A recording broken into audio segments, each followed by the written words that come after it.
विधायक जी, कल आप एनसीडी कमिश्नर अश्वनी कुमार जी के पास गए थे, वो उसमें किस मैटर में गए थे आप?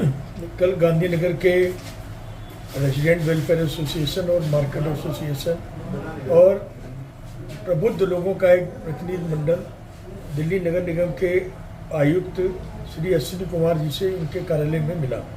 हमने अपनी कुछ समस्याएं उनके सामने जनता की जो थी वो रखी। पहली समस्या ये थी, वो बड़ी गंभीर समस्या है कि आप पुराने रेलवे के पुल से आते हैं और मदर डेयरी कैलाश नगर से एक रास्ता गांधीनगर मेन रोड को जाता है, एक रास्ता जो है वो पुस्ते पे जाता है। उन दोनों रास्तों के बीच में एक सर्कुलर रोड हुआ करता था जो आज भी है, और उस सर्कुलर रोड पे कुछ भूमाफियाओं द्वारा और कुछ बड़े राजनीतिकों के द्वारा उस पर कब्जा कर लिया गया, उस पर शटर लगा लिए गए। और अगर वो रोड और अतिक्रमण से अगर उसको मुक्ति मिल जाए तो गांधीनगर के लोगों के लिए एक नया रास्ता एक खुल जाएगा, और जिससे ट्रैफिक की जो समस्या गांधीनगर में है वो कम हो जाएगी। दूसरा मुद्दा हमारा था कि Sonia Gandhi camp, Kailash Nagar mother dairy और रेलवे पुल के बीच में एक वहाँ पर गोदाम कुछ भूमाफियाओं द्वारा कब्जा कर लिया गया। 2 बार मैंने एसडीएम से कह के इसको सील कराया था, लेकिन एसडीएम के कुछ भ्रष्टाचारी जो कर्मचारी हैं उनकी मिली भगत के कारण उसको सील खोल दी गई, जो कि बिल्कुल अनुचित है।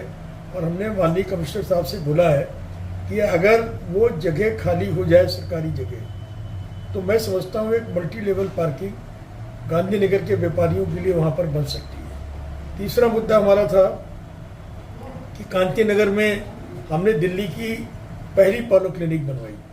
उस पॉलो क्लिनिक के बाहर जितने ट्रक माफिया हैं और बड़ी बड़ी गाड़ियां हैं, कमर्शियल गाड़ी, वो सारी डिस्पेंसरी के पॉलो क्लिनिक के आगे खड़ी है, जिससे डॉक्टर्स को बड़ी परेशानी होती है, जिससे जो मरीज आते हैं पूरी पॉलो क्लिनिक इंक्रोच कर ली, अतिक्रमण कर लिया, तो कहाँ से डॉक्टर और मरीज कहाँ से आएंगे।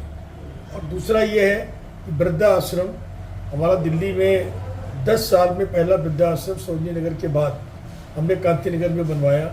उस वृद्धा आश्रम के बाहर लिंटर डाल के कब्जा कर लिया गया, और जो पूरी रोड है बगल में कम्युनिटी सेंटर है, उस पूरे रोड के ऊपर पूरा इंक्रोच कर लिया गया है। लोग निकल नहीं सकते, कोई आदमी बीमार हो जाए, किसी को हार्ट अटैक आ जाए, वो रास्ते में नहीं बढ़ जाएगा। और वहाँ पर एक मोहल्ला क्लिनिक भी है, जल बोर्ड का ऑफिस भी है, और हमने कहा कि इसका इंक्रोचमेंट इसकी हटवाइए। तीसरा हमारा मुद्दा था, वो भी बड़ा गंभीर मुद्दा था, कि जो शास्त्री पार्क में हमने बहुत बड़ा फॉरेस्ट का पार्क बनवाया है, उस फॉरेस्ट पार्क के बाहर पूरी तरीके से लोगों ने टीन के डब्बे, गाड़ियाँ और सारा झुग्गियाँ तक वहाँ पर डाल ली है। वो कब्जा हटाने की बात थी। और अंतिम बात हमारी ये थी कि सीलमपुर हल्लन चौक से लेकर और कैलाश नगर चंद्रपुरी तक जो ड्रेन एमसीडी की आती है, उस ड्रेन में यदा कदा कभी सफाई होती है।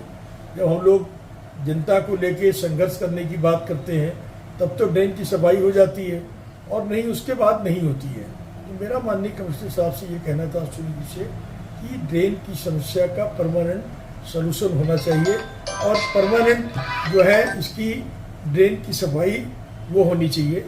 और मुझे खुशी है कि उन्होंने, श्री अश्विनी कुमार जी अच्छे अधिकारी हैं और सख्त भी हैं, और उन्होंने मुझे एश्योर किया है कि मैं इस पर शीघ्र ही कार्रवाई इस पर कराऊंगा, ऐसा मेरा मानना है। बहुत बहुत धन्यवाद। धन्यवाद विधायक।